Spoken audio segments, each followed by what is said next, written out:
कि भगवद गीता के 13वें अध्याय के 8वें और से 12वें श्लोक की चर्चा को बढ़ा रहे हैं आगे। पहले श्लोक बोलेंगे एक बार, उसके बाद तात्पर्य को हम लोग पढ़ते हैं जहां से हम लोग पढ़ रहे थे पहले। मेरे पीछे कोई भक्त बोलिए माइक पे। अलग माइक निकाल रहे हैं क्या? नहीं।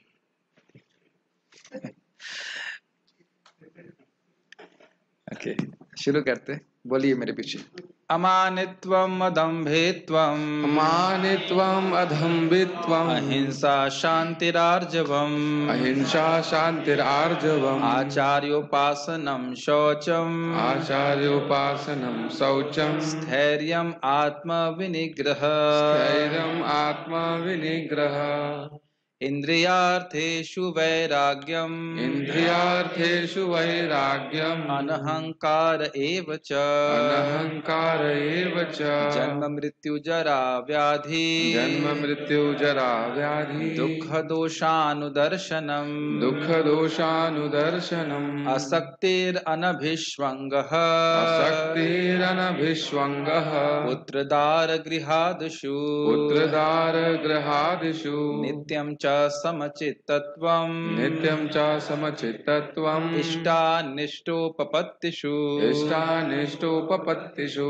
मयि चानन्ययोगेन मयि चानन्ययोगेन भक्तिरव्यभिचारिणी भक्तिरव्यभिचारिणी विविक्तदेशसेवित्वम् विविक्तदेशसेवित्वम् अरतिर्जनसंसदि अरतिर्जनसंसदि अध्यात्मज्ञाननित्यत्वम् अध्यात्मज्ञाननित्यत्वम् तत्त्वज्ञानार्थदर्शनम् तत्त्वज्ञानार्थदर्शनम् एतज्ज्ञानमिति प्रोक्तम् एतज्ज्ञानम् इति प्रोक्तम् अज्ञानं यदतो अन्यथा अज्ञानं यत अन्यथा।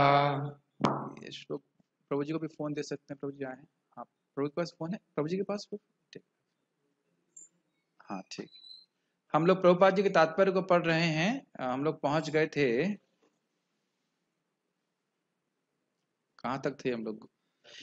प्रामाणिक गुरु कृष्ण का प्रतिनिधि होता है। आचार्य उपासनम नहीं पढ़ा था ना हमने? पढ़ा था, पढ़ लिया था। आचार्य उपासनम पढ़ लिया था ना।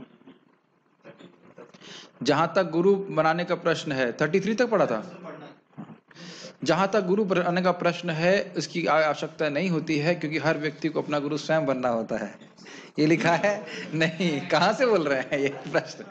अपना गुरु हम स्वयं नहीं बन सकते हैं। तो यहाँ बोल रहे हैं प्रभुपाद जी, बहुत इंपॉर्टेंट है। जहां तक गुरु बनाने का प्रश्न है आचार्योपासनम। देखिए एक शब्द आप जो देखेंगे आचार्य उपासनम, तो लगेगा केवल आचार्य की पूजा करना, जो कि ये ठीक उत्तर है, सही बात है, लेकिन केवल वहीं तक सीमित नहीं है। क्या इस बात को आप समझ रहे हैं? गुरु पूजा केवल गुरु पूजा तक सीमित नहीं है। आचार्य उपासना का अर्थ है उप आसन, आचार्य के पास बैठना, उनसे शिक्षा ग्रहण करना। ये बात मैं कहना भी चाह रहा था कि देखिए आज ही महाराज से सुन ही रहे थे हम लोग बात, कि ऐसा नहीं है कि दीक्षा ले लिया तो सब कुछ पूर्ण हो गया। कुछ लोग सोचते हैं कि गुरु जी डंपिंग ग्राउंड है, हमने बहुत कर्म इकट्ठा कर लिया, बहुत सारा हो गया, अब जो है इस व्यक्ति के पास दीक्षा ले लेते हैं, ये सारा कर्म हमारा ले लेंगे। उसके बाद लगता है इसने कर्म लिए नहीं, तो फिर दूसरे से दीक्षा लेते हैं और फिर तीसरे से दीक्षा लेते हैं। ऐसा होता है। एक व्यक्ति इस्कॉन में मैंने सुना, ऐसा आए थे, उनकी 5वीं दीक्षा थी इस्कॉन में, 5वीं 6वीं। तो सोच रहा है कि कर्म इकट्ठा करेंगे, गुरुजी पर लोड कर देंगे, फिर नए गुरुजी को ले लेंगे, फिर नए गुरु, जैसे बहुत सारे डस्टबिन होते हैं ना, यूज एंड थ्रो। यह बात नहीं है। शिक्षा बहुत महत्वपूर्ण है। अनुशिक्षित ये शब्द श्रीमद् भागवत में आया है। किस प्रकार से हमें भक्ति करनी है, कैसे कैसे भक्ति के अंगों का अनुशीलन करना है, ये सब हमें सीखना होता है। ठीक है। आध्यात्मिक ज्ञान में प्रगति करने के लिए अत्यावश्यक है, क्योंकि बिना प्रामाणिक गुरु के यह संभव नहीं है। कोई प्रश्न कर रहे थे इससे पहले कि 10 प्रवृत्ति भक्ति में कौन सी हैं जो बहुत महत्वपूर्ण है। तो पहली जो प्रवृत्ति है वो ये है आदौ गुरु पादाश्रय, गुरु के चरणों का आश्रय लेना। इसका मतलब क्या है? इसका मतलब केवल यही नहीं गुरु जी के चरणों में लेटे रहना, अर्थात पादाश्रय मतलब उनकी शिक्षा का पालन करना, जैसे वो बता रहे हैं वैसे जीवन जीना। दीक्षा करे शिष्य करे आत्मसमर्पण, सेई काले कृष्ण करे तार आत्मसम। इसका मतलब क्या है? आत्मसमर्पण गुरु को करने का अर्थ क्या है? अर्थ यह है कि हम अपनी स्वेच्छा से जैसा जीते आए हैं वैसे जीने की आदत छोड़ दें और जैसा गुरु के मार्गदर्शन में हम बताया गया वैसे जीना चाहिए। कृष्ण को समर्पित जीवन कैसे जीना चाहिए वही उपदेश देते हैं प्रामाणिक गुरु, और उसके अनुसार से सीख करके व्यक्ति को अपनी इंद्रियों को भगवान की सेवा में लगाने का अभ्यास करना चाहिए। समझ रहे हैं उपासना का अर्थ है? ओके। और हम सभी लोग प्रभुपाद जी की उपासना कर रहे हैं, क्यों? क्योंकि उनके मार्गदर्शन में कैसे भक्ति में प्रगति करना चाहिए, मंगल आरती जाना है, जप करना है, सारा सिस्टम प्रभुपाद ने दिया है, उसको हम फॉलो करते हैं। और जो लोग घर में मतलब मंदिर में नहीं रह रहे तो घर में भी कम से कम मंगल आरती करें, जप करें, भागवत पढ़ें इत्यादि, इसको करना चाहिए। आध्यात्मिक ज्ञान में प्रगति करने के लिए अत्यावश्यक है, क्योंकि बिना प्रामाणिक गुरु के यह संभव नहीं है। अब मैं 2 मिनट के लिए डेविल्स एडवोकेट बन जाता हूं। समझते हैं इसका मतलब? डेविल्स एडवोकेट, खराब आदमी बन जा रहा हूं। अब मान लीजिए मैं कहूं कि आप लोगों को गुरु स्वीकार करने की आवश्यकता क्या है, तुम लोग अपने गुरु स्वयं ही बनो। गुरु स्वीकार करने की क्या जरूरत है? तुम्हें कुछ कमी है क्या? तुम कम बुद्धिमान हो जो तुम्हें गुरु की आवश्यकता है? आध्यात्मिक प्रगति के लिए तुम अपने गुरु स्वयं बनो। इस बात का समर्थन करें या खंडन करें? खंडन करेंगे। कैसे खंडन करेंगे? ओके, चलिए पहले आपको प्रयास करिए। यस। जैसे एक बच्चा होता है तो आग के पास जाता है तो माँ मना करती है, अब जब नहीं मानता है तो आप बच्चे हैं, हम बच्चे थोड़े ना हैं, बच्चे हैं, हम तो बुद्धिमान हैं। बहुत सारी ऐसी हम चीजें, तो बहुत अच्छी है। देखो मैं बीटेक किया हूं आईटी कानपुर से, बच्चा समझते हैं आप। बहुत सारी चीजें ऐसी हैं जो हमें नहीं मालूम, हमारे नहीं मुझे होती क्या, हैं। अपनी प्रयास से मालूम कर लेंगे, गुरु जी क्या जरूरत ऐसे है? लोग मूर्ख होते हैं जो खुद के एक्सपीरियंस सीखते हैं। अरे जो लोग अपने अनुभव से सीख ले रहे हैं वह तो बुद्धिमान है। बुद्धिमान नहीं है वो, पहले वो चोट खाते हैं फिर बाद में सीखते हैं। सीख तो गए ना, बुद्धि है ना, चोट तो खाई ना, तो चोट तो खाई बहुत ज्यादा, इसलिए गुरु का आश्रय लेते हैं। ठीक है, आप खंडन करने का प्रयास कर रहे हैं, लेकिन और अच्छा खंडन कर सकते हैं। यस, सबसे अच्छा होता है खंडन करने वाले का, जैसे खंडन कर रहे हैं उसी की बात को उसी में समाप्त कर देता है। यस प्रभु जी, जैसे आप कह रहे हैं कि किसी को गुरु मत मानो, तो मैं आपकी बात मान के किसी को गुरु नहीं मानना, आपको गुरु मानना, ये अच्छा तरीका है, ये बहुत अच्छा आर्गुमेंट है। मैं कह रहा हूं कि आपको गुरु की आवश्यकता नहीं है, आप गुरु मत स्वीकार करिए, आध्यात्मिक गुरु मत स्वीकार कीजिए। तो यदि आप मेरी बात मान करके आध्यात्मिक गुरु स्वीकार नहीं करते हैं तो आप किसकी बात मान रहे हैं? मेरी बात मान रहे हैं, तो आप मेरे को गुरु मान रहे हैं। और मैं कह रहा हूं कि गुरु स्वीकार मत करो, मतलब मेरी बात मत स्वीकार करो, तो उसका मतलब गुरु स्वीकार करो। तो बहुत ही आपस में एक रोटेटिंग लॉजिक हो जाता है। ऐसे बहुत लोग हैं, नाम नहीं लेना चाहता हूं, लेकिन इस प्रकार के सिद्धांत लेने वाले बहुत लोग हैं, बहुत प्रसिद्ध फिलोसोफर हैं भारत के, और उस कारण से उनकी बात सुन करके बहुत से लोग इस प्रकार की बात सोचते हैं कि मैं आध्यात्मिक गुरु की आवश्यकता बिल्कुल नहीं है। लेकिन इसके बिना प्रभुपाद क्या कह रहे हैं? आध्यात्मिक प्रगति संभव ही नहीं है। मनुष्य को चाहिए कि विनम्रता पूर्वक गुरु के पास जाए और उसे अपनी समस्त सेवाएं अर्पित करे, जिससे वह शिष्य को अपना आशीर्वाद दे सके। इसका अर्थ क्या है? क्या ये कोई बिजनेस चल रहा है? जैसे हम जाते हैं, कोई मूल्य होता है, मान लीजिए 50 रुपए की कोई वस्तु है, हम 50 रुपए देते हैं तो वो वस्तु मिल जाती है। तो भगवान, जो गुरु का आशीर्वाद का मूल्य क्या है? कितने रुपए में आशीर्वाद मिलता है? यह केवल मांगने से मिल जाता है? आप देखेंगे भारत में बहुत चलता है, प्रभु जी आशीर्वाद कीजिए, गिव मी ब्लेसिंग्स। आपके गुरु महाराज का लेक्चर सुन रहा था उस दिन, आप याद है ना, आप भी सुन रहे थे। Do not expect some special blessings, something like that. आप प्रयास नहीं करेंगे तो भक्ति में प्रगति नहीं होगा।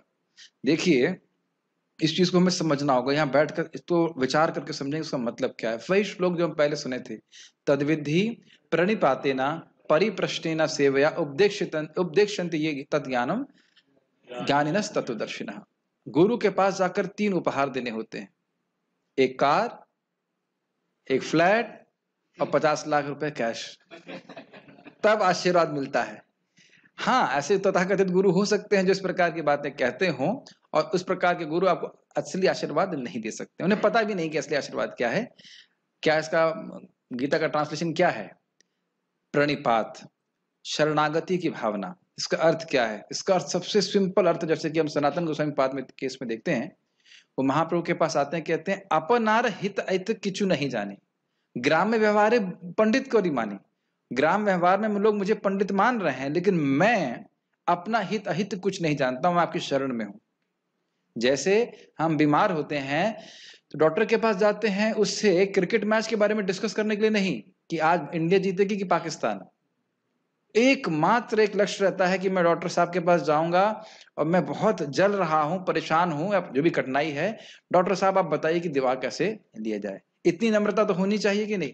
और डॉक्टर साहब से पूछे आपने कहां तक पढ़ाई की है, MBBS की है कि नहीं, MD की है कि नहीं, यह सब, या किया है तो कितने नंबर आए, झूठता पास हुआ था कि नहीं हुआ था, ऐसे करके भावना कोई नहीं रखता है। रखते हैं क्या? ऐसा नहीं रखता है। तो अगर ये सब बातें मैं आपको विनोद में बोल रहा हूं, लेकिन ऐसे बहुत बार लोग सोचते हैं कि गुरुजी से अधिक तो मैं ही जानता हूं, या गुरुजी कुछ इंस्ट्रक्शन दे रहे हैं, इनको पता नहीं मेरा क्या, मेरे लिए सही क्या है, ऐसा इंस्ट्रक्शन क्यों देती है इतना कठिन? इस प्रकार की भावनाएं लोगों के मन में आ जाती हैं। तो हमें पहली चीज क्या है? प्रणिपात। उसके बाद परिप्रश्न। परिप्रश्न का बात हमने को बोल दिया कि जिज्ञासाएं आध्यात्मिक होनी चाहिए। किसी भी साधु के पास जा रहे हैं, ये बड़ा अजीब है इस काम में। एक वक्त मुझे बोले हमारे लड़के का नौकरी लगवा दीजिए। मैंने कहा ये कैसे है, मैं खुद ही नौकरी नहीं कर रहा हूं, मैं तो भगवान की सेवा कर रहा हूं, नौकरी लगाना कोई हमारा सेवा थोड़ी ना है, बताइए। ये बहुत गलत चीज है। काउंसलर या और कोई आध्यात्मिक काउंसलर आपकी नौकरी लगाने के लिए नहीं है। वो मटेरियल सिचुएशन आप अपनी स्वयं सॉल्व कीजिए। आध्यात्मिक प्रगति कैसे हो सकती है वह बता सकते हैं। नौकरी कैसे लगाएंगे बताइए? कि बिजनेस हमने कॉर्पोरेट हाउस खोल कर रखा हुआ है, वो अपनी व्यवस्था स्वयं कीजिए। और तो मैंने कहा आपको ज्यादा दिक्कत है बच्चे को ब्रह्मचारी बनाती, नहीं वह तो नहीं बन सकता। मैंने कहा ये तो सोल्यूशन हम दे सकते हैं, बाकी कोई सोल्यूशन हमारे पास नहीं। तीसरा बात है सेवया। जब बताया गया, जैसे सिंपल एग्जांपल, डॉक्टर साहब ने बताया कि आप ये मेडिसिन लीजिए, नहीं डॉक्टर साहब कृपा कीजिए, कृपा कीजिए। अरे यही कृपा है कि बताया जा रहा है कि आपको क्या मेडिसिन लेना है। छू करके नहीं कृपा दी जाती है। तो तीन चीजें समझनी चाहिए। किस प्रकार से शरणागत होना है, शरणागति के भाव होना चाहिए। दूसरा है आध्यात्मिक जीवन में कैसे प्रगति करें, यह जिज्ञासा होनी चाहिए। और जब जिज्ञासा करी है तो ऐसा नहीं होना चाहिए प्रभु जी हम तो ऐसे ही पूछ रहे थे। उसका मतलब है कि फिर अपने जीवन में उसको हमें उतारने का भी प्रयास करना चाहिए, तब जो ज्ञान हमको दिया जाएगा उसको हम धारण कर पाएंगे। आपको याद है ना महाराज कितना सुंदर एग्जाम्पल दिए थे कि भाई बोतल है और आप उसको नदी की, अमृत की नदी है, उसमें डुबो दिए लेकिन ढक्कन नहीं खोला है, तो जो अंदर जो बोतल है वो तो खाली ही रहेगी। तो अपने से भी कुछ थोड़ा वैराग्य होना चाहिए, अपना हित के बारे में थोड़ा सोचना चाहिए कि भाई कम से कम यह तो पता होना चाहिए कि मैं जगत में दुख भोग रहा हूं। तब हम गुरु के पास जाएंगे तो फायदा होगा। और नहीं तो लोग कहेंगे अरे हमने दीक्षा ली, मैं उस वक्त दीक्षा के लिए तैयार नहीं था। नहीं मैं मजाक नहीं कर रहा हूँ, ये सच्ची घटना है मेरे संग। एक मैं रोहिणी मंदिर में मैं क्लास दिया था, जीवन में एक ही बार दिया। तो एक बाद में प्रवचन में एक माता जी बोली मैं एक महाराज से दीक्षित हूँ इस्कॉन में और 15 माला कर पा रही हूँ, 16 नहीं कर पा रही। तो मैंने अपने दीक्षा ली क्यों फिर आपने? मैंने कहा इसका मतलब है कि आप दिन में जब कर रही होंगी और सुबह आप नहीं कर रहे हो। तो आपको कैसे पता? मैंने कहा स्वाभाविक है, आप माला छोड़ दे रहे हैं दिन के लिए, इसलिए माला नहीं हो पा रही। जब 15 कर सकती तो 16 भी कर सकती हो, है कि नहीं? हाँ, यानी कि वह व्यक्ति अभी दीक्षा लेने के योग्य नहीं था। उसको वेट कराना चाहिए, उसको श्रद्धा होनी चाहिए, शिक्षा लेनी चाहिए, उसके बाद उसको दीक्षा ग्रहण करना चाहिए। इंपॉर्टेंट बात है कि मैं इस जगत से बाहर निकलना चाहता हूं, भगवान के धाम जाना चाहता हूं। वास्तविक योग्यता यही है। तस्मात् गुरुम प्रपद्येत। जब दिखने लग जाए कि जगत दुख का घर है तब गुरु की शरण लेना चाहिए। तो हम सब बातें गुरु की शरण लेने पे बोल रहे हैं। जब तक आध्यात्मिक गुरु की शरण नहीं लेते व्यक्ति प्रगति नहीं कर सकता है। अब आप कहेंगे प्रभु जी मेरी दीक्षा नहीं हुई है, तो क्या मेरी दीक्षा हुई है? ये कैसा प्रश्न है? यदि मेरी दीक्षा नहीं हुई है तो मेरी दीक्षा हुई है? क्या उत्तर है? हाँ, अगर आपने हृदय से परंपरा की शिक्षाओं को स्वीकार किया है, उसका समाजीकरण, उसका फॉर्मलाइजेशन दीक्षा के द्वारा होता है। लेकिन दीक्षा ग्रहण की है लेकिन शिक्षा ग्रहण नहीं करी तो फिर हमारी दीक्षा नहीं हुई। समझ में आया कि नहीं आया? महाराज बहुत अच्छी तरह समझाते हैं कि मान लीजिए किसी लड़की का तय हो जाए कि भाई इस लड़के से शादी होनी है। जब जब जिस जमाने में अरेंज मैरिज हुआ करती थी तो वह पहले से सोचने लगती है कि यह मेरे पति हैं। ऐसे ही सोचते होंगे, मतलब हमको तो पता नहीं लेकिन ऐसा थ्योरी में तो ऐसे होता होगा। प्रभु जी ऐसा होता होगा कि नहीं? ऐसा होता होगा, ठीक है। अब ऐसा नहीं कि सोच लेने से वो पति हो गए, मतलब सोचना चालू हो गया कि उसका मन स्थिर हो गया, हाँ ये मेरे से शादी होगी, इससे पति। लेकिन जब उसकी शादी हो जाती है तो उसका समाजीकरण हो जाता है और उसके बाद फिर और वह जो रिश्ता है वो पुख्ता होता है, उसमें उसके अनुसार कार्य करना होता है, पत्नी की तरह कार्य करना होता है, पति फिर दायित्व लेता है इस प्रकार से। तो उसी प्रकार से दीक्षा भी, आप लोगों ने सुना होगा, वो हरिनाम दीक्षा पुस्तक में हमने चर्चा कर चुके हैं इस बात को। तो ये बात इंपॉर्टेंट है कि व्यक्ति, दीक्षा इज इंपॉर्टेंट थिंग, लेकिन ऐसा नहीं कि दीक्षा इज द ओनली थिंग। ये बात समझ रहे हैं? ठीक है। हमारे गुरु महाराज तो दीक्षा के समय बोले, do not think that by दीक्षा यू विल बिकम लिबरेटेड। दीक्षा वाले प्रवचन में बोल रहे थे हम लोग। बहुत महत्वपूर्ण है, लेकिन इसका अर्थ ये कंप्लीट नहीं है। नेसेसरी है लेकिन कंप्लीट नहीं है। आपको गुरु महाराज की शिक्षाओं का पालन करना होगा, हम सभी को, जिससे वह शिष्य को अपना आशीर्वाद दे सके। एक संबंध में भक्त का कथन है कि आशीर्वाद वाणी से नहीं रोम से निकलता है। मतलब जब सेवा से संतुष्ट होता है व्यक्ति, तब उसे आशीर्वाद प्राप्त होता है। प्रभुपाद जी से, क्या नाम था, विष्णुजन महाराज ने कहा, प्रभुपाद जी आप मुझ पर इतनी कृपा क्यों कर रहे हैं?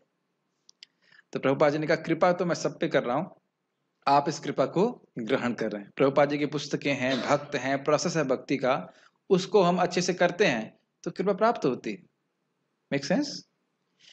क्योंकि प्रामाणिक गुरु कृष्ण का प्रतिनिधि होता है, अतएव यदि वह शिष्य को आशीर्वाद देता है तो शिष्य तुरंत प्रगति करने लगता है, भले ही वह विधि विधानों का पालन ना करता रहा हो। अब आप कहेंगे, प्रभु जी आपकी बात में तो विरोध लग रहा है, यहां तो लग रहा है कि ये क्या लिखा हुआ है, यहाँ पे लिखा हुआ है कि गुरु की आशीर्वाद से बिना विधि विधानों का पालन किए भी हम प्रगति कर सकते हैं। देखिए, इस लाइन को बहुत गंभीरता से समझना होगा। जब कोई व्यक्ति गुरु की आज्ञा को पालन करने का प्रयास कर रहा है और उसमें सिंसियरली प्रयास कर रहा है, फिर भी वह गिर रहा है, तो गुरु की कृपा से वह प्रगति करेगा। लेकिन धोखेबाज व्यक्ति पे गुरु कृपा नहीं करते। ये प्रैक्टिकल प्रभुपाद जी, जो प्रभुपाद जी का तात्पर्य है प्रभुपाद जी के जीवन से देखिए। एक व्यक्ति इस्कॉन छोड़ दिए, प्रभुपाद से दीक्षा लिए थे और बोले मैं इस्कॉन में वापस आ सकता हूं अगर एक नियम ना पालन करना पड़े, अवैध स्त्री संग का। तो प्रभुपाद जी कहे ये नालायक व्यक्ति है, इसको इस्कॉन में नहीं आना। और दूसरा व्यक्ति सेम उसकी प्रॉब्लम है, प्रभुपाद को रो रो के लिख रहा है कि प्रभुपाद मैं नियमों का पालन करना चाहता हूं लेकिन ये नियम मुझसे भंग हो जा रहा है। तो प्रभुपाद की आंखों में आंसू था। गलती एक ही है, लेकिन दूसरा व्यक्ति, एक व्यक्ति सुधरना चाहता ही नहीं है और दूसरा व्यक्ति प्रयास कर रहा है, गिर रहा है। तो फिर गुरु का आशीर्वाद कृपा होती है तो धीरे धीरे वह प्रगति कर पाता है। इसलिए बहुत बार महान वैष्णव गुरु जान रहे हैं कि वह नियम पालन नहीं भी कर पा रहा हो तो भी उसे दीक्षा देते हैं, कृपा देते हैं, यद्यपि उसका कर्म उनको लेना पड़ता है, ताकि वो जानते हैं कि इस कृपा से वह धीरे धीरे करके नियमों का पालन कर पाएंगे। लेकिन इसका अर्थ ये नहीं कि स्टैंडर्ड है, ये तो उनकी विशेष कृपा है जिसकी वजह से वो कर रहे हैं, और इसको हमें भुनाने का प्रयास नहीं करना चाहिए। तो भाई हम अब तो कुछ भी करेंगे, गुरु जी देख लेंगे सब कुछ। यह बहुत ज्यादा है क्रिश्चियन धर्म में। प्रभुपाद जी कई बार इसको हिंट करते हैं, 6 दिन गलत सलत कार्य करेंगे, फिर फ्राइडे को आकर सारा कुछ डंप कर देंगे जीसस क्राइस्ट के ऊपर। जब तक जीसस क्राइस्ट साफ करेंगे उसको 6 दिन में, फिर आके सारे पाप इकट्ठे कर लेंगे, फिर डंप कर देंगे। यह प्रवृत्ति ठीक नहीं है। समझ रहे? कुछ कहना चाहते? यस प्रभु जी, ये कैसे डिसाइड करें कि कोई जान से गिर रहा है या मतलब? हाँ, देखिए अच्छा प्रश्न है कि जानबूझ करके प्लानिंग करके वह पाप कर रहा है या फिर उसमें ना चाहते हुए पाप हो रहा है। देखिए, अगर ना चाहते हुए पाप होगा तो उसे करते हुए भी उसको बहुत खराब लगेगा, और ये क्यों कर रहा हूं, मैं नहीं चाहता हूं, लेकिन इंद्रियां खींच के उसको ले जा रही हैं। जैसे कि भगवद गीता में लिखा है, इंद्रियाणी प्रमाथीनि हरंती प्रसभम मनः। जो मन को संयमित करना चाहता है उनकी भी इंद्रियां पागलों की तरह उस मन को खींच लेती हैं, व्यक्ति गिर जाता है। लेकिन उसकी प्लानिंग नहीं रहती इस प्रकार से, वह है उसमें ही इज रिपेंटिंग कि मैं ये क्यों कर रहा हूं। एक भक्त का स्तर कितना अच्छा होना चाहिए, भगवान मुझसे कितना, मेरी अपेक्षा भगवान के प्रति, भगवान की मुझसे कितनी अपेक्षाएं, गुरु महाराज कितनी अपेक्षाएं हैं, और मैं ऐसे कर रहा हूं और भक्ति करता रहता है। इस पे तो एक पूरा अलग प्रवचन ही करना पड़ेगा। ये शुद्ध भक्ति का लक्ष्य, वो शुद्ध भक्ति ही है। वह भोगों में प्रवृत्त नहीं होना चाहता, लेकिन संस्कारवश पहले के संस्कार है, गिर जाता, फिर वो उठता है, कहता कुछ भी हो जाए, मुझे नरक भी क्यों ना जाना पड़े अपने अपराधों के लिए, लेकिन भगवान की भक्ति नहीं त्यागूंगा। ये उसका एटीट्यूड। लेकिन जो आप देख सकते हैं प्रभुपाद वाला एग्जाम्पल, वो पहले से व्यक्ति एग्रीमेंट लेके चल रहा है कि मेरे ये पाप मैं करता रहूंगा और मैं भक्ति करता रहूंगा। तो ठीक है, वो इस जन्म में शुद्ध नहीं होगा, आगे जाके शुद्ध होगा। भक्ति कैसे भी की जाए तो लाभकारी है, लेकिन ये सही एटीट्यूड ये है कि चाहे कितनी भी गलती हो जाए, मैं I will not give up. समझ रहे हैं मेरे पास? कृष्ण कॉन्शियसनेस और ईमानदारी से भक्ति करने का प्रयास करना। ये तो आप जानते ही हैं कि अनिष्ठित भजन में इसे कहते हैं विषय संगर। जानते हैं कि नहीं? विषय संगर मतलब विषयों से संग्राम। कभी हम विषय जीत जाते हैं, युद्ध हो रहा है, विषय मतलब इंद्रिय विषय, कभी हम जीत जाते हैं, कभी हम पर जीत जाते हैं। और ऐसी अवस्था में भी यदि हम भक्ति करते रहेंगे तो तभी हम लोग निश्चित भजन की अवस्था पे पहुंच पाएंगे। ये सबके संग होता है। साधक अवस्था में जो कोई भी श्रद्धा से शुरू कर रहे हैं उनको ये स्टेज क्रॉस करनी ही पड़ेगी अनिश्चित भजन की। याद है ना, आप क्लास में थे ना? तो इसलिए प्रयास करना चाहिए और संघर्ष में लगे रहना चाहिए। कुछ भी हो जाए हम लोग भक्ति नहीं त्यागेंगे। ठीक है? आज ही हमने सुना था ना कि भक्ति से श्रेष्ठ कोई शुद्धिकरण की प्रक्रिया नहीं है। तो भक्ति छोड़ करके कोई कहे कि मैं और प्रक्रिया लूंगा, उससे मेरा हृदय जल्दी शुद्ध हो जाएगा, तो यह भक्ति देवी के प्रति अपराध है। भक्ति, अब हरिनाम से अधिक कौन शुद्ध कर सकता है बताइए? अब वह मैंने महाराज से पूछा, हरिनाम तो अनंत शक्तिशाली है, तो तुरंत क्यों नहीं शुद्ध कर देते भगवान? तो कहते, फिर महाराज समझा रहे थे कि भगवान की व्यवस्था है अपने हिसाब से। हम पहले भी पढ़ चुके हैं इस बात को। भगवान हमारे हृदय में उत्कंठा जागृत करना चाहते हैं। ठीक है? तो इस प्रकार से व्यक्ति करना चाहिए। यस। हरे कृष्ण प्रभु जी। जैसे मेरे अथॉरिटी हैं, तो जैसे आपने मुझे बोला हुआ कि मतलब सेवा मतलब चारा सेवा है, लेकिन किसी कारणवश मतलब मुझसे हो नहीं पा रहा, तो मुझे बहुत बुरा फील होता है प्रभु जी। नहीं, ये अच्छी बात है। और देखिए, अगर कोई कारणवश आप सेवा नहीं कर पा रहे हैं, मान लीजिए शरीर की कठिनाई है, तो अथॉरिटीज को बता देना चाहिए, कोई और सेवा दे देंगे। जैसे हमारे एक भक्त को बैक पेन का प्रॉब्लम है, तो उसको हमने कोई और सेवा दे दिया कि वो सिंपल बैठ के सेवा कर सकते हैं। सेवा कुछ भी हो, देखिए सेवा कोई भी हो, वो शुद्धिकरण के मार्ग तब हमारे लिए बनती है अच्छे जब हमारा एटीट्यूड प्रॉपर होता है। एटीट्यूड होना चाहिए कि हमारे से भगवान के भक्त हैं या भगवान है वो प्रसन्न हो। सेवा का प्रारूप कुछ भी हो सकता है। अगर हम ये सोचे कि केवल एक यही सेवा हो शुद्ध करेगी, तो फिर हमारे हृदय में अहंकार आएगा, क्योंकि मैं वो सेवा कर रहा हूं और बाकी वो लोग सेवा नहीं कर रहे हैं, तो वो तो शुद्ध होंगे नहीं, कि वो सेवाएं उतनी महत्वपूर्ण नहीं है। ऐसा नहीं होना चाहिए। सारी सेवाएं महत्वपूर्ण है। हमारा उसमें सबसे महत्वपूर्ण बात है हमारा एटीट्यूड क्या है। Responsibility gives realisation, responsibility of a service, responsibility in our sadhana, responsibility in our sanga. दायित्व लेंगे अपनी साधना का स्वयं, दायित्व लेंगे अपने सेवा का स्वयं, दायित्व लेंगे अपने संग का, कि गलत लोगों का संग नहीं करूं। गलत मतलब उंगली आप लोगों को नहीं दिखा रहा हूं, मैं जस्ट ऐसे बोल रहा हूं कि गलत लोगों का संग नहीं करूंगा, अच्छे लोगों का संग करूंगा। यह अपना दायित्व हम स्वयं लेंगे तो भगवान की कृपा से हमें अनुभूतियां प्राप्त होंगी। Realisations are not cheap. ठीक है? ये कुछ स्पेलिंग मिस्टेक है। अत्वे क्या होना चाहिए? अत्वे तो नहीं है, कुछ स्पेलिंग मिस्टेक है, को बता सकते हैं? अतएव होना चाहिए। ठीक है, अतएव। हाँ ठीक है।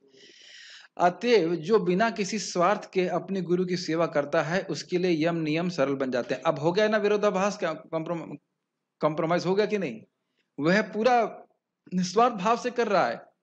अब किन्हीं किन्हीं विधि विधानों का पालन नहीं कर पा रहा है, लेकिन करना चाहता है। बहुत सुंदर एक जगह प्रभुपाद गीता में लिखते हैं कि प्रारंभ में कोई विधि विधानों का पालन भले ना कर पाए, लेकिन वह उनको पालन करने में क्या कहेंगे उसको, he is not reluctant to follow these rules and regulation. क्या बोला जाए इसको हिंदी में?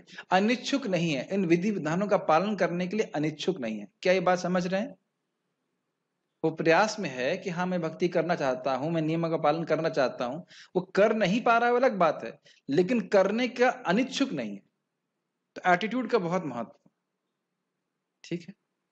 जैसे हम दिन भर भागवत पढ़ ना सकें, इच्छा तो कर सकते हैं, काश वो दिन आए कि बस दिन भर भागवत में और कृष्ण की लीला में हम अब्सॉर्ब हो जाएं। भले ना अभी कर सकें, यार इच्छा तो होना चाहिए ना कि दिन भर हम जप कर सकें, भगवान का नाम में हम डूबे रह सकें। हम अभी तो नहीं कर सकते। जैसे इनसे मैंने सुना कि 10-12 घंटे IAS की तैयारी करते हैं, तो मेरे कहा अरे 12 घंटे एक छोटे से लक्ष्य के लिए पढ़ता है बच्चा, और मैं इतना बड़ा लक्ष्य लेके चल रहा हूँ कि भगवत प्राप्ति करनी है, और मैं खाली 1 घंटा पढ़ रहा हूँ। You are my source of inspiration now. 12 घंटे IAS बन के क्या थोड़ा जन्म मृत्यु से ना मुक्त हो जाएंगे? आप तैयारी करो, करते रहो, कोई दिक्कत नहीं। बोला कि जन्म मृत्यु से मुक्त थोड़ा होने वाले हैं। और वह भी रस, क्या कहते हैं, रसमय होगा। रसमय का अगेंस्ट क्या होगा, वो क्या बोलेंगे? रसहीन शास्त्र। ये रसहीन शास्त्र, कोई रस नहीं उसमें, है ना।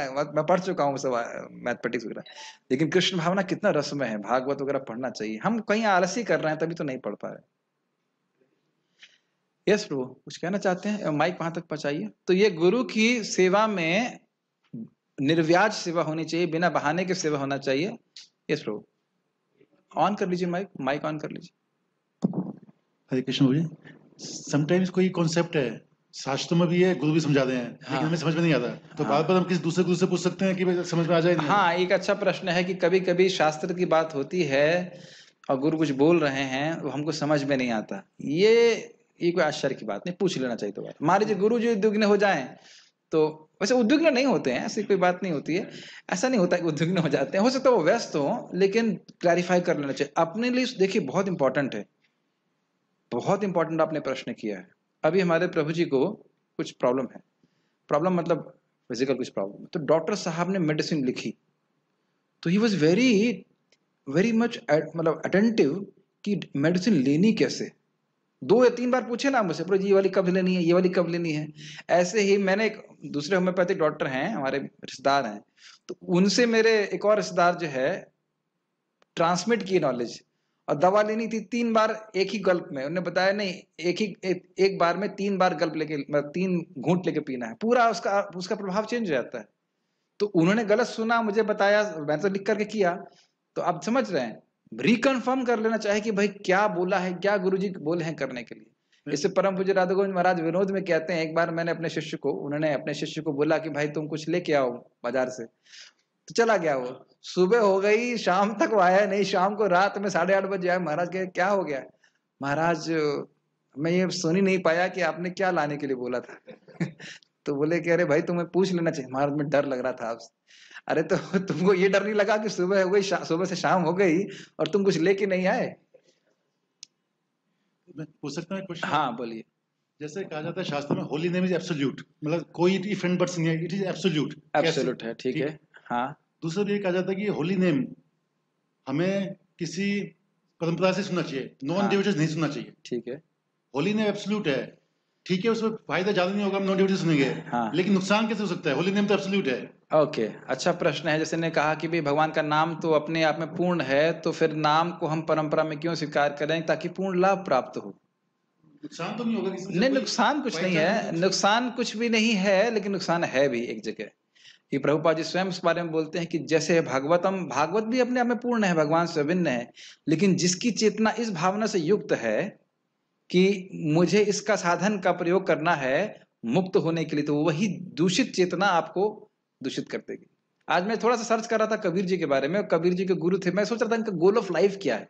और कबीर जी भी, रामानंद कोई नाम के व्यक्ति थे उनका था, उन्होंने कहा उनका गोल ऑफ लाइफ क्या है? साधन साधक का निर्णय करना होता है। तो साधन साधक का निर्णय क्या है? राम राम तो बोल रहे हैं, लेकिन गोल है भगवान में मिल जाना। तो बस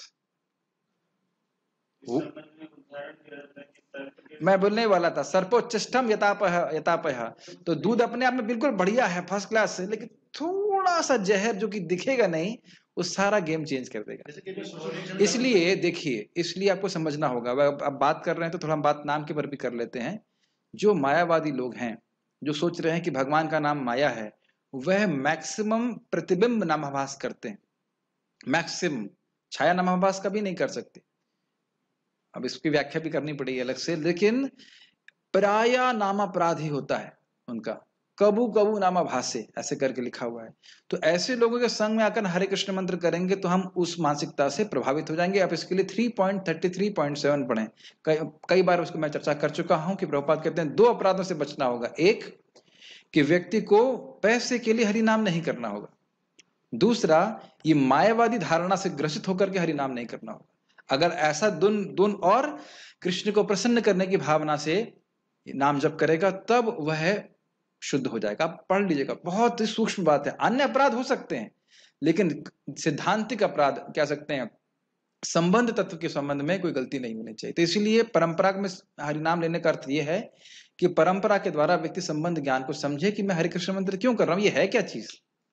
ठीक है, जैसे कई बार सोशल निकाम के लिए, चलिए अब बहुत लंबा हो जाएगा, अभी फिर गीता की चर्चा रुक जाएगी। लेकिन पॉइंट ये है कि कोई भी बात क्लैरिफाई करना है तो आप कर सकते हैं। ऑब्वियसली क्लास हमारा उसके बाद में, क्लास के बाद में पूछ सकते हैं। तो आप यहाँ पे क्या सीख रहे हैं कि आचार्य उपासना का मतलब है निस्वार्थ भाव से गुरु की सेवा करना। जो कुछ भी है सर्वलब्ध अर्पणे न च, जो कुछ भी हमें प्राप्त होता है वह गुरु के को समर्पित होना चाहिए, उन्हीं की सेवा के लिए, उन्हीं के मिशन के लिए होना चाहिए। ठीक है।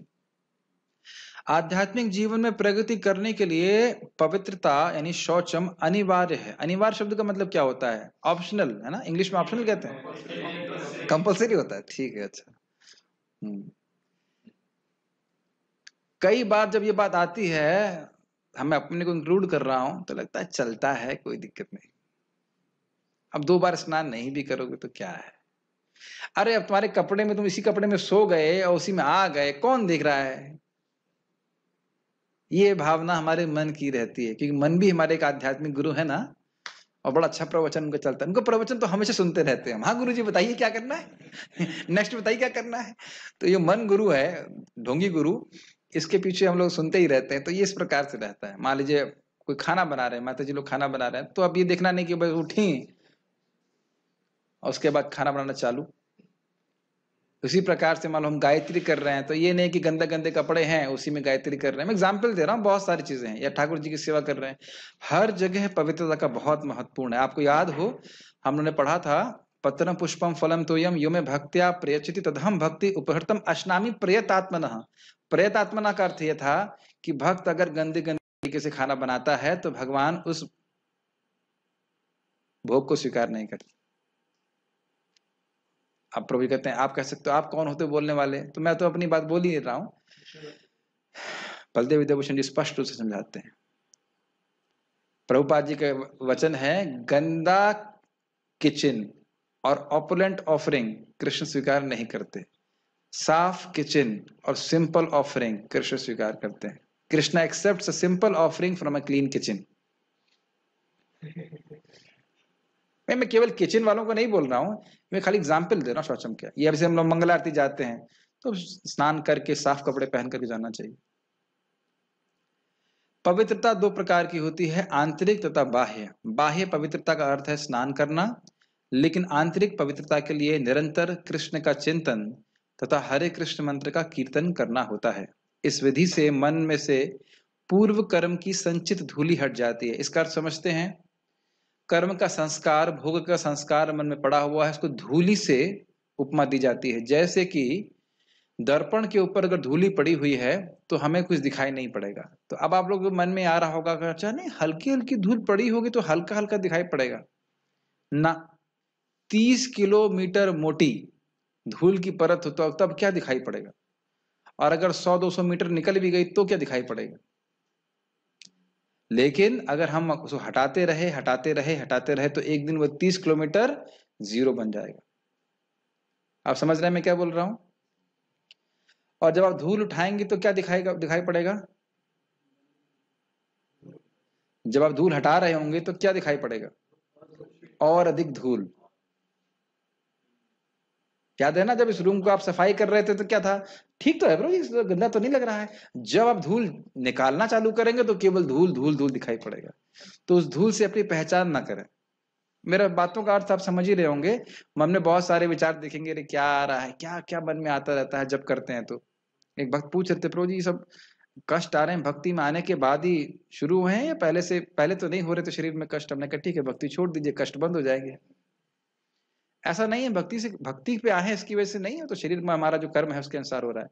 एक बात हमारे शानू प्रभु के उत्तर में देना चाहता हूँ, अद्भुत हुआ। जिस दिन मैंने प्रश्न किया था उसी दिन रात में मुझे उत्तर मिला कि क्या भक्ति में प्रगति करेंगे तो कष्ट आएंगे ही।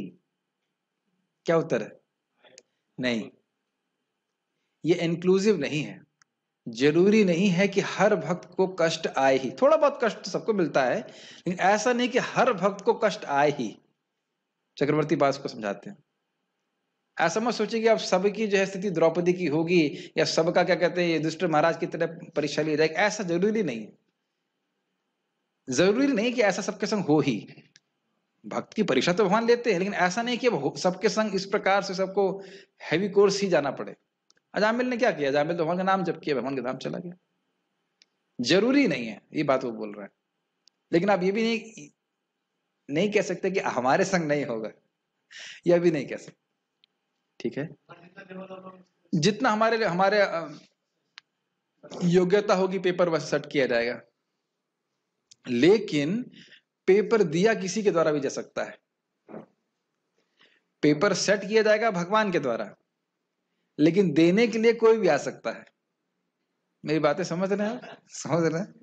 मान लो भगवान ने कहा कि भाई हमारे भगवान के एग्जाम में एक क्वेश्चन आता ही है, तथा मान अपमानयो, मान अपमान में वह सम रहता है। तो ये भगवान ने सेट किया हुआ है क्वेश्चन, लेकिन इस क्वेश्चन को का जो पेपर में लिख करके वो पेपर देने के लिए कोई और आ सकता है।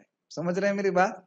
ऐसा नहीं कि भगवान ही मान अपमान करने आएंगे, किसी को भी निमित्त बना करके अपमान करवा देंगे या मान भी करवा देंगे। दोनों ही इसमें स्थित रहना चाहिए। ठीक है। एक बात ध्यान रखना चाहिए कि अपमान को तो सहन करना ही है, मान को भी सहन करना चाहिए। कोई बोल दे कि प्रभु जी आप तो शुद्ध भक्त हैं, अब तो आपके जैसा शुद्ध भक्त का मुझे गाइडेंस मिल रहा है, ऐसा सुनने को होता है जब आप गाइडेंस देना चालू करेंगे। हमारा कितना भाग्य है। सबसे अच्छा इसमें चुप रहें, ना ये बोले कि मैं नहीं हूं, ना ये बोले कि मैं हूं। बस ये समझना चाहिए कि जो कुछ भी समझ रहा समझने दे, भगवान को ये पालन कर देना, पास कर देना चाहिए, गुरु को महाराज को पास कर देना चाहिए। और कभी कोई कहे तुम तो बड़े धूर्त हो, ये हो, हमारे गुरु महाराज बोल रहे थे कि ऐसे व्यक्ति को आलिंगन कर लेना चाहिए, तुम सही में मेरा गुणों को देख पा रहे हो।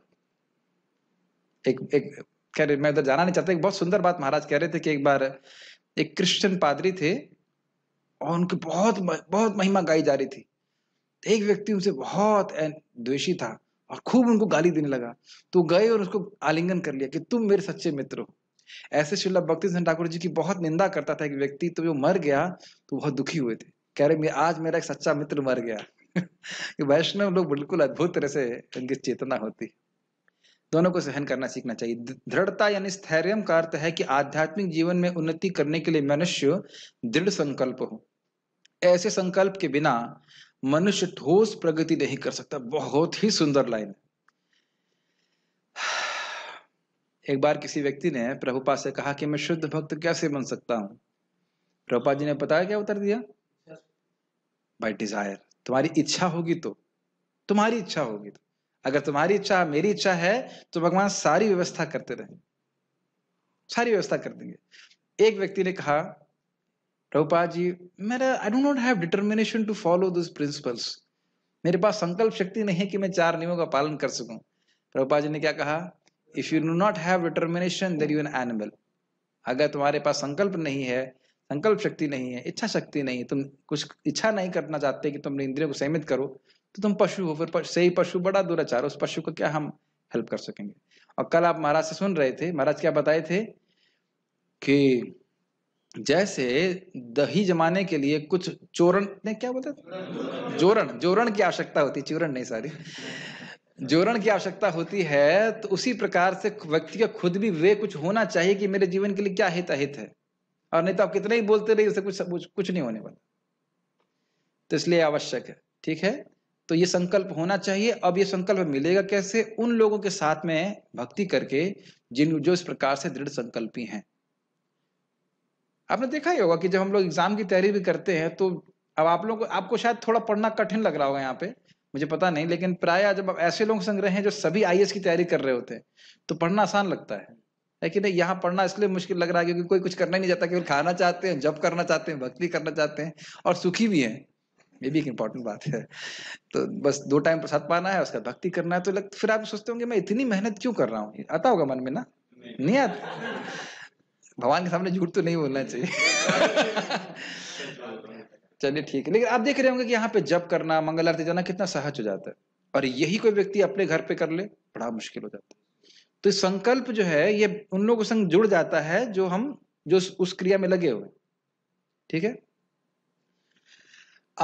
इसीलिए मैं भक्तों को बोलता हूँ कम से कम 5:30 से 6:30 तो भक्तों के संग बैठ के जप करें, तो कम से कम वो 1 घंटा तो पार हो जाएगा अच्छे से।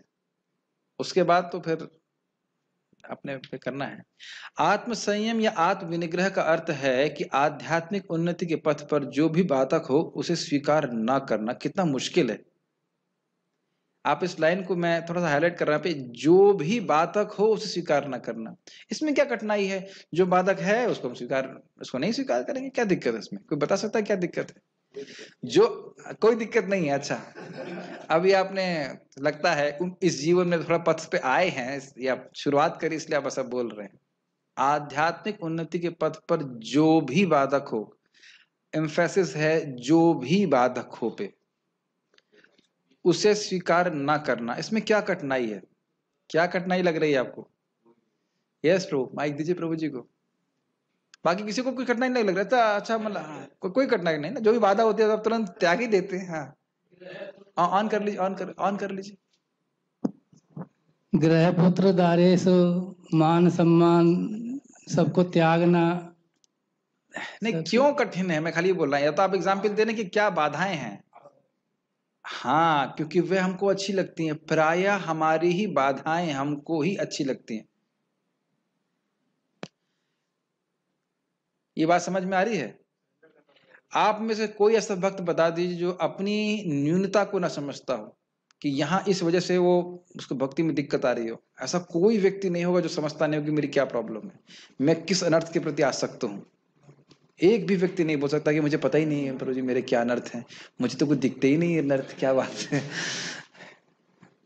ऑन कर लीजिए, माइक ऑन कीजिए। समझ में आ रहा है ये?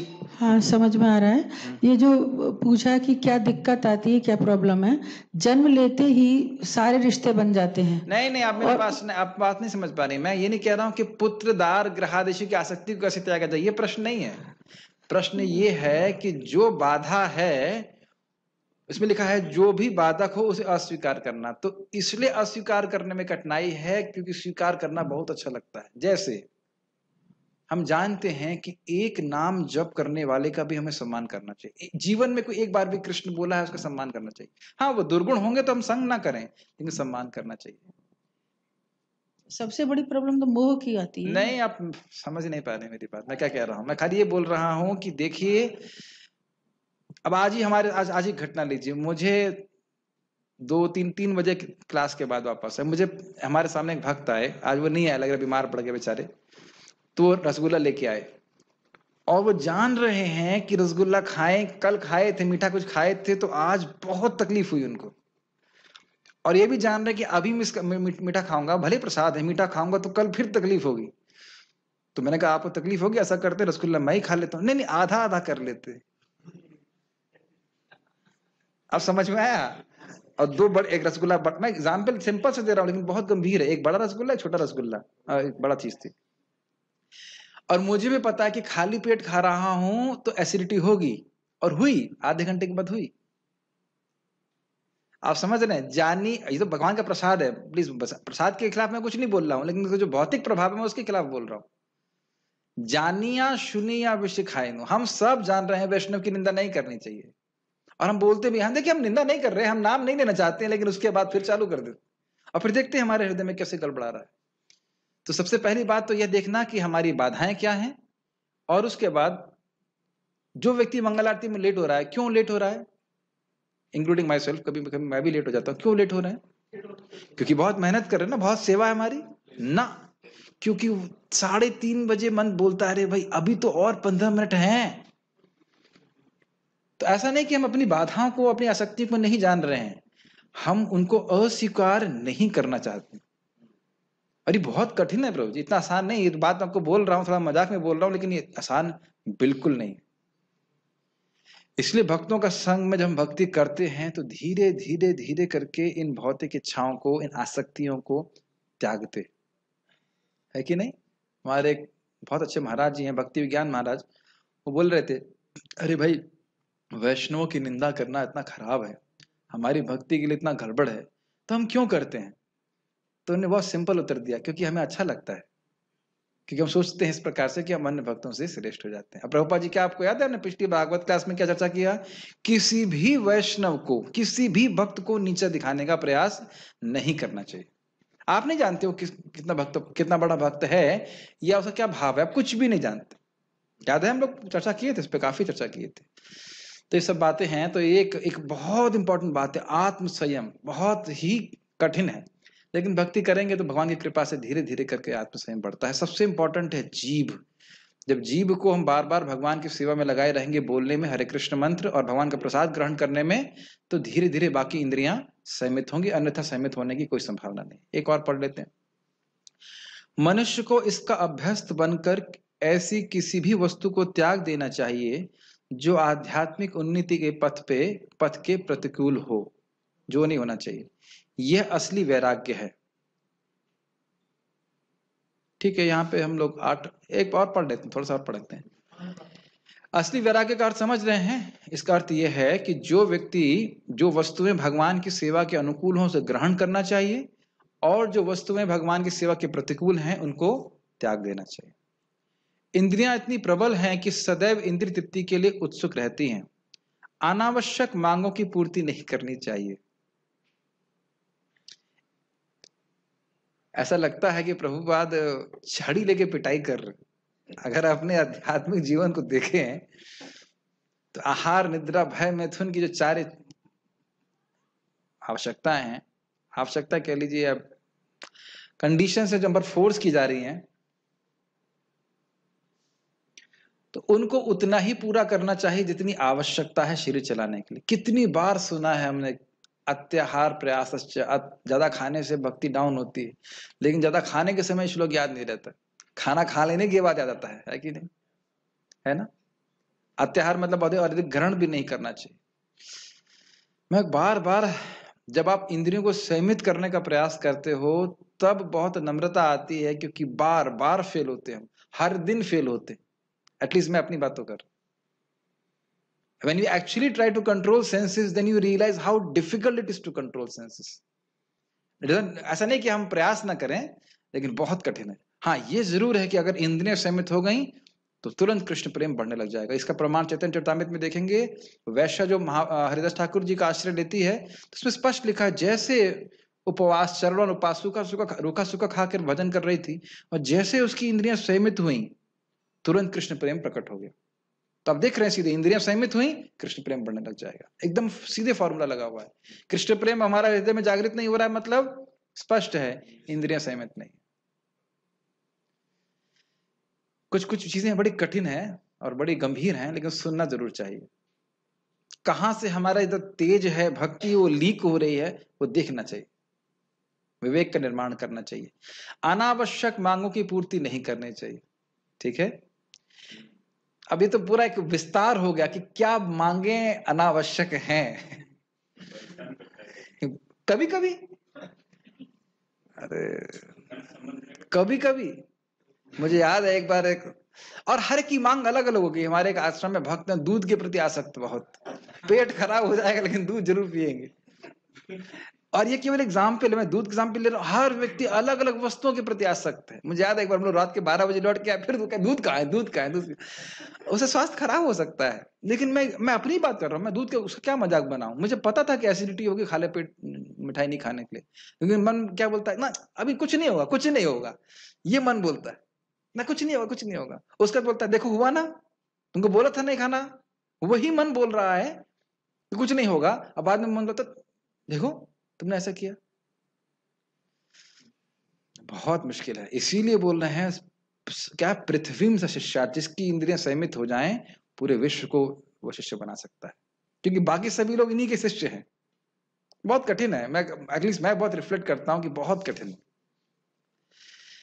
इंद्रियों की उतनी ही तृप्ति की जानी चाहिए जिससे आध्यात्मिक जीवन में आगे बढ़ने में अपने कर्तव्य की पूर्ति होती है। एक इंपॉर्टेंट बात है कि धीरे धीरे दिखना चाहिए कि मैं जो बार बार खा रहा हूं, इससे मेरे आध्यात्मिक प्रगति में बाधा आती है। यह जो मैं इंद्रियों को भोगों में लगा रहा हूं, यह मेरा समय वेस्ट हो रहा है। जब धीरे धीरे समझ में आने लग जाएगा, मतलब भोगों में रहते हुए भी कम से कम हे बुद्धि रहेगी, हे मतलब समझ रहे हैं ये अच्छा नहीं है, तब कुछ संभावना है कि हम संयमित कर सकते हैं। मेरी बातें आप समझ पा रहे हो? भले ही हम उस आदत को ना त्याग सके तुरंत, कम से कम हे बुद्धि होनी चाहिए कि ये क्या कर रहा हूं। Make sense? आप क्षमा कीजिएगा कि कुछ चीजें कठोर लग रही होंगी, लेकिन ये सब तात्पर्य बड़े गंभीर हैं, विदाउट विच ज्ञान हमारे हृदय में उदित नहीं होगा। ठीक है, सबसे महत्वपूर्ण किंतु वश में ना आने वाली इंद्रिय जीव है। क्यों? अन्य इंद्रियों को उनका विषय नहीं देते हैं, थोड़ा शांत हो जाती हैं, लेकिन जीव को इंद्रिय का विषय नहीं देंगे तो जीव और उसको और लालच हो जाता है, और खाएं ऐसे करके। तो इसलिए चक्रवर्ती बात कहते हैं कि संयमित मात्रा में भगवान विष्णु का प्रसाद देने से धीरे धीरे जीव संयमित हो जाती है। कम से कम इतना संयम हो कि जब भी खाएंगे भगवान का प्रसाद ही खाएंगे। ये नहीं जब मिलेगा तो प्रसाद खाएंगे और जब नहीं मिलेगा तो फिर बाहर की वस्तु भी खाएंगे, फिर वह संयम नहीं हुआ। ठीक है, यदि जीव पर संयम कर लिया गया तो समझो अन्य सारी इंद्रियां वशीभूत हो गई। जीव का कार्य है स्वाद ग्रहण करना तथा उच्चारण करना, अतएव नियमित रूप से जीव को कृष्णार्पित भोग के उच्चिष्ट का स्वाद लेने में तथा हरे कृष्ण का कीर्तन करने में प्रयुक्त करना चाहिए। स्पष्ट है। जहां तक नेत्रों का संबंध है, उन्हें कृष्ण के सुंदर रूप के अतिरिक्त अन्य कुछ नहीं देखना चाहिए। कितना आसान है ये, है ना? ऐसा प्रपद लिख देते लगता कितना आसान है सारा कुछ लेकिन ये हमारी आंखें अभी पढ़ तो रही हैं, लेकिन हमेशा पढ़ा हुआ उसे याद नहीं रहता। समझ गए ना? इससे नेत्र वश में होंगे। इसी प्रकार कानों को कृष्ण के विषय में श्रवण करने में लगाना चाहिए और नाक को कृष्णार्पित फूलों को सूंघने में लगाना चाहिए। ये तो अच्छी बात है। आप जानते ही हो, जैसे किसी को सांप काटा रहे और सुखा देने से उसको होश आ जाता है, ऐसे ही भगवान को अर्पित जो फूल होते हैं या गंध होती है उसको सूंघते हैं तो हमारी जो लुप्त चेतना है वो जागृत हो जाती है। बहुत शक्तिशाली प्रोसेस है और ये अन्य पे भी घटित होगा। और सबसे महत्वपूर्ण है भगवान के बारे में श्रवण करना। सभी चीजें भगवान के संबंध में शुद्ध करती हैं, लेकिन सबसे अधिक शुद्ध करता है उनकी कथा, उनका नाम इत्यादि। व्यक्तिगत जीवन में सबसे अधिक विवेक का निर्माण मैं अनुभव करता हूं श्रवण करके होता है। श्रवण करके सबसे अधिक विवेक का निर्माण होता है कि मेरे लिए क्या अच्छा है, क्या गलत है, मुझे क्या करना चाहिए। और बार बार, ऐसा नहीं कि एक बार सुन लिया तो हम याद हो जाता है, बार बार उन्हीं बातों का श्रवण करते हैं तो धीरे धीरे वो बातें हमारे हृदय में ग्रहण हो पाती हैं। यह भक्ति की विधि है और यहाँ यह समझना होगा कि भगवत गीता केवल भक्ति के विज्ञान का प्रतिपादन करती है। भक्ति ही प्रमुख एवं एकमात्र लक्ष्य है। ठीक है, हम इसको एक पढ़ के फिर रुक जाते हैं। भगवत गीता के बुद्धिहीन भाष्यकार, क्या शब्द लिख रहे हैं प्रभुपाद? बुद्धिहीन भाष्यकार। तो भाष्यकार बिना बुद्धि की कैसे हो गए? हाँ, जो व्यक्ति ये समझ नहीं पा रहा है कि भगवत गीता का उद्देश्य भक्ति है, उसके भाष्य तो लिख रहा है लेकिन बस बुद्धि बिल्कुल नहीं है। हर अध्याय में प्राय भगवान बोल रहे हैं कि भक्ति भक्ति मत परा, भक्ति भक्ति भक्ति, नहीं उसको दिखाई नहीं पड़ रहा है। उसको तो ये दिखाई पड़ रहा है कि शिव बाबा जी बोल रहे हैं, जबकि वो कहीं नहीं लिखा है पूरे भगवत गीता में। ये अद्भुत बात है। महाराज इस पे बहुत कटाक्ष करते हैं कि एक बार एक राजहंस एक पेड़ पे पहुंच गया, अंधेरा हो गया था, तो वहां उल्लू उसके पीछे, मैं पूरी कथा नहीं बता रहा था, लेकिन वहां पे उल्लू और राजहंस के बीच में बात चल रही थी। तो राजहंस को अंधेरे में नहीं दिखता है, लेकिन उल्लुओं को अंधेरे में ही दिखना चालू होता है। ये अद्भुत बात है। तो यहाँ आप देख सकते हैं कि जो लोग बोल रहे हैं कि गीता शिव बाबा ने बोली है, ऐसे बहुत सारे एग्जाम्पल दे रहा हूं, बहुत सारे एग्जाम्पल हो सकते हैं। तो उनसे पूछो शिव बाबा जी ने कहाँ बोली है, क्या नाम है, तो कहीं लिखा नहीं है। तो कैसे आप देख लेते हो? तो ये उल्लू की तरह अंधेरे में कुछ देखने की वाली प्रवृत्ति है। और सूर्य के समान हर जगह लिखा है श्री भगवान वाचा भक्ति उद्देश्य है, वह नहीं दिखाई पड़ता। महाराज बोल रहे थे, जैसे लिखा है, भगवान कह रहे हैं सर्वधर्मान परित्यज्य, नहीं, मन मना भव मद भक्तो मम मदयाजी माम नमस्कुरु, मेरा स्मरण करो, मेरे भक्त बनो, मेरी पूजा करो, मुझको नमस्कार करो। तो ये कृष्ण को पूजा नहीं करनी है। जो गीता बोल रहा है वो मैं हो गया है। अगर आप गीता बोल रहे हैं तो मैं के वाच्य आप हैं। आप अपना स्मरण करें, अपने भक्त बने, अपनी पूजा करें। आप कहो अपने को नमस्कार कैसे करें? अब ऐसी व्याख्या लोग करते तो लोग क्या करेंगे बताइए? ऐसा आपको हो सकता है आपके महात्मा ऐसे आए हों, और ऐसे महात्मा ऐसा बोलते हैं और उनको फॉलो भी लोग करते हैं, जबकि अर्थ सीधा है कि कृष्ण का स्मरण करना है। जैसे मैं कहूं कि मेरे लिए पानी लाओ, तो आपने सुना मेरे लिए पानी लाओ, तो ये अब मेरे लिए पानी नहीं लाएंगे, ये बोलना चालू करेंगे मेरे लिए पानी लाओ। और फिर दूसरा व्यक्ति सुनेगा तो कहेगा हाँ मेरे लिए पानी लाओ। यथावत सुनने का अर्थ इस प्रकार से कर रहे हैं। तो ऐसे भाष्यकार बहुत से हैं। गौरांग प्रभु बता रहे थे संबंध में, कह रहे थे कोई व्यक्ति था, कोई राजा था, सत्य घटना करे। एक श्लोक है भगवत गीता के, उसकी व्याख्या ऐसा कर रहा था, सर्वस्व चायम सर्वस्व चाहम हृदय सन्निविष्टो। तो उसकी व्याख्या यह करी कि सभी के हृदय में, असली व्याख्या है सबके हृदय में भगवान है, लेकिन क्या बोले, सबके हृदय में चाय पीने की इच्छा है। सर्वस्व चायम हृदय सन्निविष्ट, सबके हृदय में चाय पीने की इच्छा। और अद्भुत बात है कि उस राजा ने स्वीकार कर लिया क्योंकि उसके चाय के बागान थे। तो उस राजा को चाय पीने की प्रवृत्ति थी, तो गुरुजी भी ऐसी बात बोल रहे हैं, चायम ऐसे करके व्याख्या करते हैं। मुझे तो विश्वास नहीं होता है कि लोग इस प्रकार की व्याख्या को कैसे विश्वास कर लेते हैं। और ऐसा मत सोचिएगा कि हल्का फुल्की श्रद्धा होती है, बिल्कुल दृढ़ श्रद्धा होती है कि शिव बाबा ने ही गीता बोली, पूरा संस्था चला रहे हैं इसके ऊपर, बहुत बड़ा। वो खुद अपने संग भी अज्ञान में पड़े रहेंगे और भगवान के प्रति भी अपराध होगा, और जो उनके पीछे पालन करेंगे वह सब नरक में जाने वाले। बहुत ही गलत बात है। चाहे बाहर रूप से कुछ भी करें, कृष्ण का अपमान कर रहे हैं, कुछ भी प्राप्त नहीं होगा। स्वयं गीता में लिखा हुआ है। दुर्भाग्य की बात है, भगवत गीता के बुद्धिहीन भाष्यकार पाठक के ध्यान को अन्य विषयों की ओर मोड़ना चाहते हैं, लेकिन भगवत गीता में भक्ति के अतिरिक्त अन्य कोई भी विषय नहीं है। तो इसकी चर्चा हम आगे करेंगे। कोई प्रश्न है? आध्यात्मिक पथ पर जो भी बाधक हैं उसको नहीं स्वीकार करना चाहिए, पर कभी कभी कुछ भक्त आकर सामने बोलते हैं कि जो भक्ति के विपरीत होता है तो हृदय में बड़ा कष्ट का अनुभव होता है, इस पर हमें क्या करना चाहिए? हाँ, तो कष्ट होता है तो उस कष्ट को सहना चाहिए। बहुत अच्छा प्रश्न है। देखिए, तपस्या का अर्थ ही है कि जो स्वधर्म में, जो आपका धर्म है, उसको पालन करने में जो कष्ट आए उसको सहना चाहिए। जैसे कि सुबह उठना एटलीस्ट खराब लगता है, प्राय लोगों को खराब लगता है, लेकिन हमारा ये धर्म है कि हम सुबह उठ करके मंगल आरती के लिए जाएं, तो उसको स्वीकार करना चाहिए, भले शरीर को खराब लगता हो। हम किसी का सम्मान नहीं करना चाहते हैं, फिर भी सम्मान करना चाहिए। क्यों? क्योंकि उससे भगवान प्रसन्न होते हैं। ये हमारा धर्म है एक भक्त के नाते। अब जब करना कभी कभी बिल्कुल अच्छा नहीं लगता है, फिर भी करना चाहिए। समझ पा रहे मेरी बात? तो जो भी हमारी भक्ति के लिए अच्छा हो, भले ही हमें खराब लगे, हम स्वीकार करेंगे, और जो हमारी भक्ति के प्रतिकूल हो, भले ही हमको अच्छा लगता हो, उसे हम अस्वीकार करेंगे। यही तपस्या है, यही धर्माचरण है, इससे भगवान प्रसन्न होते हैं। और कोई प्रश्न है? यस प्रभु। प्रभु जी, आपने बाधक के बारे में बताया था। ओके। कि हमें खुद को अच्छा लगता है इसलिए हम छोड़ना नहीं चाहते। यस। तो पाप का अर्थ है कि हमें वो सही लगता है, उससे घृणा कैसे होगी? लेकिन हाँ, एक अच्छा प्रश्न है कि जब अच्छा लग रहा है तो हम त्यागेंगे कैसे? बहुत अच्छा प्रश्न, बड़ा गंभीर है। आपको बहुत आसान लग रहा होगा प्रश्न, लेकिन ये प्रश्न बहुत गंभीर है। जब मुझे वह वस्तु अच्छी लग रही है तो मैं त्यागूंगा कैसे? देखिए, पहली बात यह है कि भक्त संग से बहुत फर्क पड़ता है।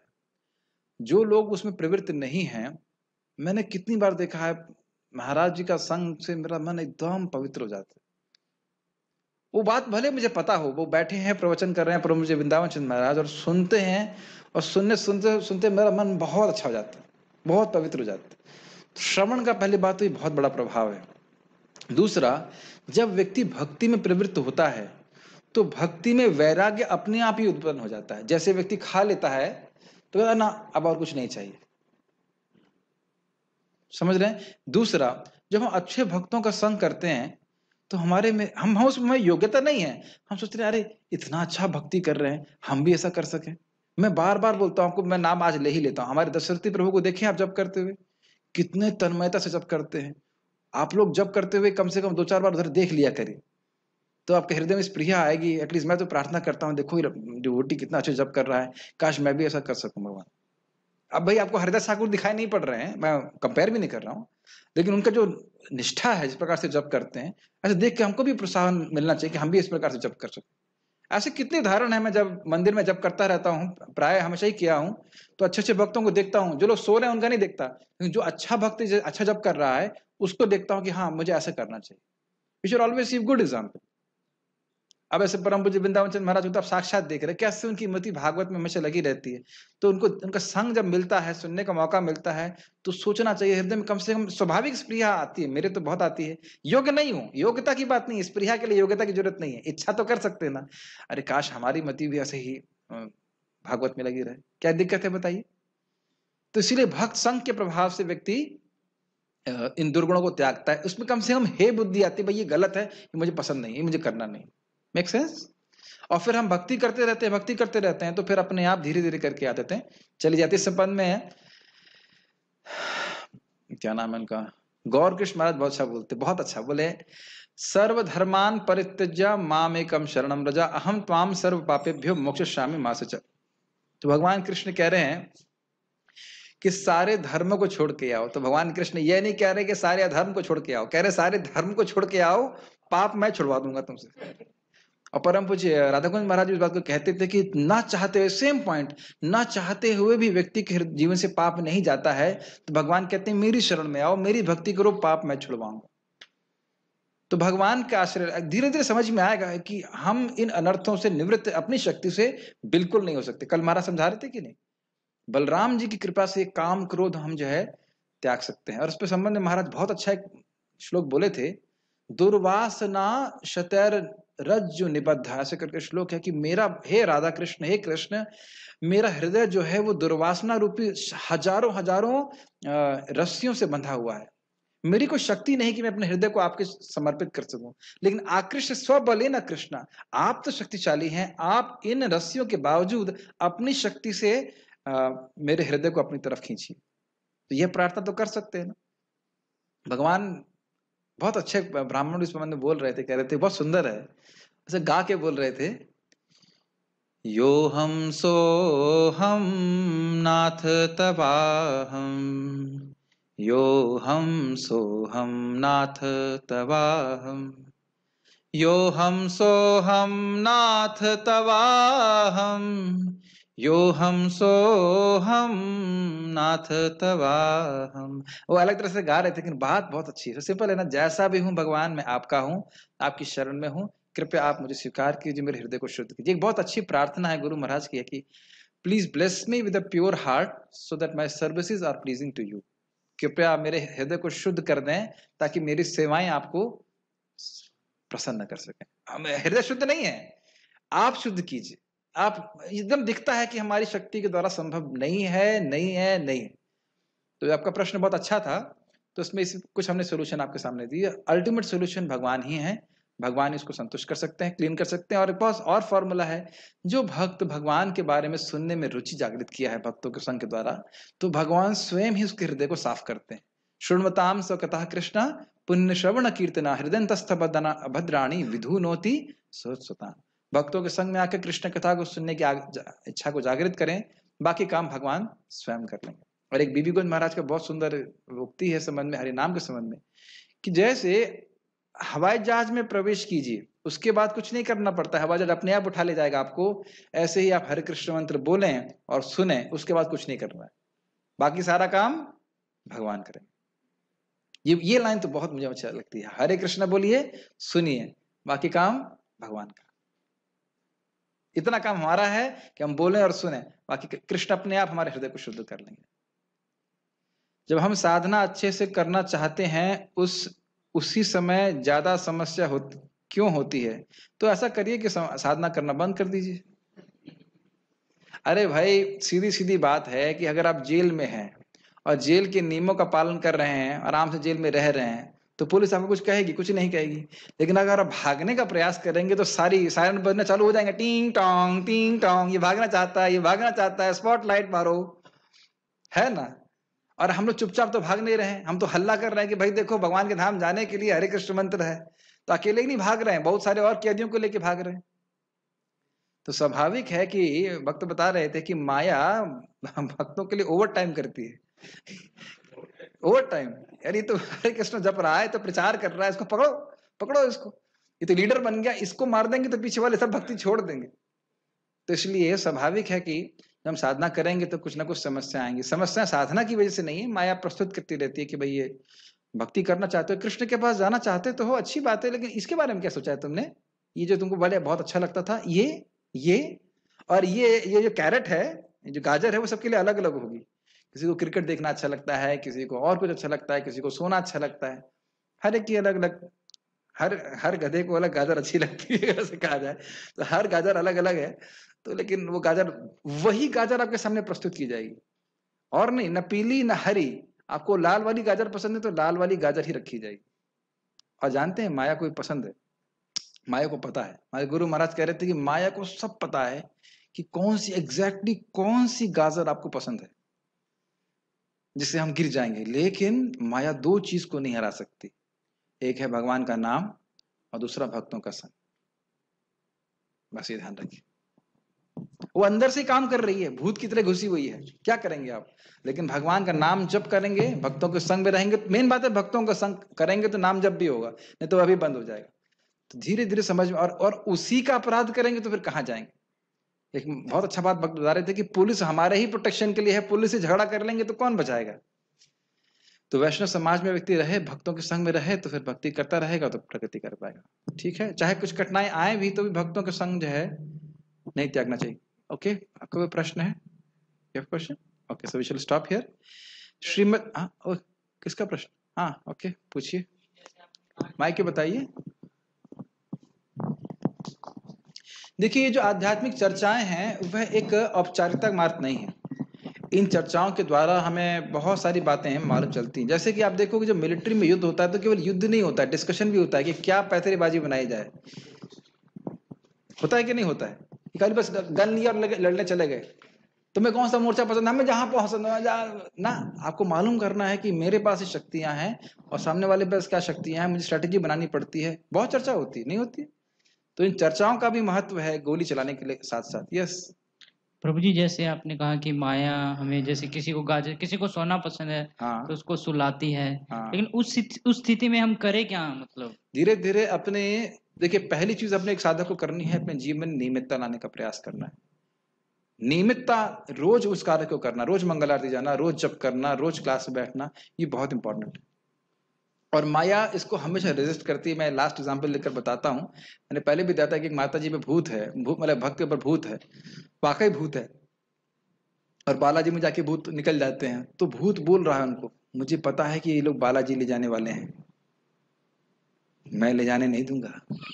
उसी प्रकार से माया रूपी भूत हमारे हृदय में रहता है। अरे जानती हूं मैं, माया बोलती है ये गीता क्लास में जाएगा तो उसको प्रगति हो जाएगी। अरे देखो वो कितना महत्वपूर्ण कार्य है, अभी अभी नहीं हो जाना, अभी क्या समझ जाना, अभी सो जाओ, अभी क्या करना है, ऐसे करके। तो इस प्रकार से धीरे धीरे श्रवण के द्वारा इन माया के ट्रिक्स को हमें समझना चाहिए। और भले ही हम लोग, इंग्लिश में बोलूंगा, Maya can exploit our free will but she can not take it away from us. बहुत ही गंभीर स्टेटमेंट है। इसको धारण करेंगे ना तो बहुत गुरु महाराज का स्टेटमेंट, अमेजिंग स्टेटमेंट है। Maya can exploit our free will but she can not take it away from us. ये समझ में आया सबको?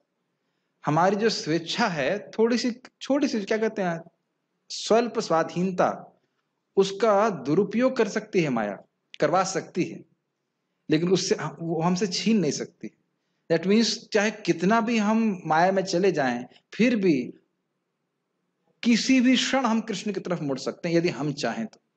ऐसा नहीं है कि कृष्ण आपको कभी रिजेक्ट कर देंगे, ऐसा कभी नहीं करते कृष्ण, कभी भी नहीं कर सकते, करते ही नहीं है। ये बात अगर हम पकड़ लेना अपने जीवन में, भक्ति में बहुत संबल मिलता है। कितनी बार, ऐसा नहीं कि आप भक्ति में आ गए तो आप सब कुछ सही करोगे, कभी कोई गलती नहीं करोगे, ऐसा नहीं होता है। पहले से अज्यूम कर लिया जाता है कि गलती होंगी, भले आप लोगों को बताएं या ना बताएं। लेकिन ऐसा नहीं है कि हम कृष्ण की तरफ मुड़ नहीं सकते, या कृष्ण हमको रिजेक्ट कर देंगे, यार गलती करी तो हटा दो, ऐसा नहीं। और उसके लिए आप पढ़ लीजिए 6.2.9-10, कैसा भी पाप किया हो किसी ने, नाम उच्चारण कर रहा है तो एतद यश व्यामति, भगवान की मति है कि ये व्यक्ति मेरा है, इसकी रक्षा मैं करूंगा। इससे ये श्लोक एकदम पकड़ लेना चाहिए। एक बहुत सुंदर आदि पुराण का श्लोक है कि भगवान कृष्ण कह रहे हैं, किसी ने कैसे भी कभी भी मेरा नाम लिया है, उसके नाम को मैं कभी नहीं भूलूंगा। ये मतलब इन सब बातों को एकदम पकड़ लेना चाहिए। हमको कह सकते हैं हमारे ऐसे ना, जैसे कि टांग टूटा हुआ हो तो डंडा है पकड़ने के लिए, बिल्कुल वो स्थिति। कैसे भी कभी भी नाम, किसी भी तरह से मेरा नाम लिया है, उसके नाम को मैं कभी नहीं भूलूंगा। Krishna is so grateful, Krishna इतने कृतज्ञ हैं। उसी बात है कि याद कर करके हमको नाम जब भक्ति करते रहना चाहिए। अब जीवन में अच्छा हो रहा, बुरा हो रहा, वह सब भगवान दे रहे, भगवान ठीक करेंगे। ठीक है, स्टॉप हियर। श्रीमद् भगवद गीता की